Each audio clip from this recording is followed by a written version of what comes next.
Hello everyone, welcome to the next episode of SpongeBob Now. Today, I will be talking about new student Starfish and Clams. First, I'm going to talk about new student Starfish. Enjoy. SpongeBob is about to leave for boating school, when Patrick arrives to ask him to go jellyfishing. SpongeBob declines, but suggests that Patrick come to school with him, to which Patrick agrees. Upon arriving, SpongeBob shows Patrick around and explains their classroom's good noodle system, where stars are awarded to well-behaved students. SpongeBob has by far the most stars of anyone in the class. He also introduces Patrick to Roger, an egg in a terrarium with a light bulb for warmth. When class starts, Mrs. Puff asks Patrick his name. Nervous, he replies with 24, which he and SpongeBob find incredibly funny and proceed to joke about during class. Mrs. Puff hears their jokes and catches them, letting Patrick off the hook with a warning since he is new, but gives SpongeBob a stronger warning, stating that she expects more from him. Patrick then draws an insulting depiction of Mrs. Puff and places it on SpongeBob's desk. Mrs. Puff, thinking the picture is SpongeBob's doing, removes one of his stars from the good noodle board as punishment for 2 classroom disruptions, much to SpongeBob's horror. Mrs. Puff then tells SpongeBob to move to the back of the room, where Patrick continues to annoy him. When SpongeBob snaps upon being annoyed that Patrick pestered him only to say a less than significant hi, an angry Mrs. Puff appears, sarcastically stating that SpongeBob can have his recess. At recess, SpongeBob angrily chastises Patrick for getting him in trouble, getting him sent to the back of the classroom, and for having his good noodle star removed. Patrick defensively states, "Who cares about a stupid star?" This results in the duo fighting in the hallway, until they are both sent to detention. During detention, the two roast each other, and the light bulb keeping Roger alive burns out. At first, they refuse to even look at each other due to their previous disagreement, but frightened for Roger's life, SpongeBob and Patrick apologize for their actions and work together to save him. SpongeBob keeps Roger warm, while Patrick gets a new light bulb. Just as they save the egg, Mrs. Puff appears, having seen the whole incident through her one-way chalkboard. She decides to give them 1 star each for having saved Roger.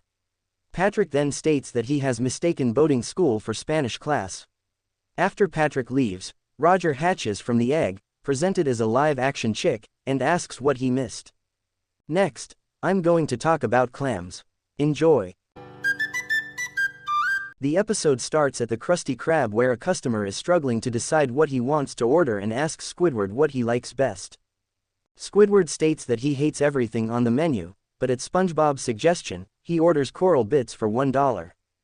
Just then, Mr. Krabs excitedly announces that this particular dollar is his 1 millionth earned. After congratulating and thanking SpongeBob and Squidward, he says they are going on a surprise trip to celebrate. Squidward guesses they will be going to special places, such as Fancy Springs, Pamper Island, or Bikini Bottom Folk Village. To Squidward's dismay, however, they go clam fishing in a boat called the SS Cheapskate on a smelly brine lagoon. While fishing, SpongeBob accidentally hooks the back of Mr. Krabs' pants, which he has taped his millionth dollar to, and rips it off. Once the dollar is thrown into the lagoon, dramatic music played by a live-action orchestra starts up, giving SpongeBob, Squidward, and Mr. Krabs a dark warning that a giant clam is close by. As Mr. Krabs pleads for the orchestra to stop playing to no avail, SpongeBob frantically reels the dollar back into the boat, and for a few seconds, Mr. Krabs is happy at the dollar's safety. Next second, however, a giant blue-lipped clam suddenly jumps out of the lagoon, grabs the dollar from Mr. Krabs' claws, and swims away. Mr. Krabs starts sobbing and, after informing Squidward of what just happened, he falls into an uncontrollable crying fit, which an annoyed Squidward tries unsuccessfully to snap him out of. Finally, Squidward reluctantly promises to help Mr. Krabs get his dollar back. He is happy to hear this, and gives everyone supplies so that they can prepare themselves for catching the clam. Mr. Krabs then starts keeping a lookout for the clam. After 3 days, the clam still has not returned.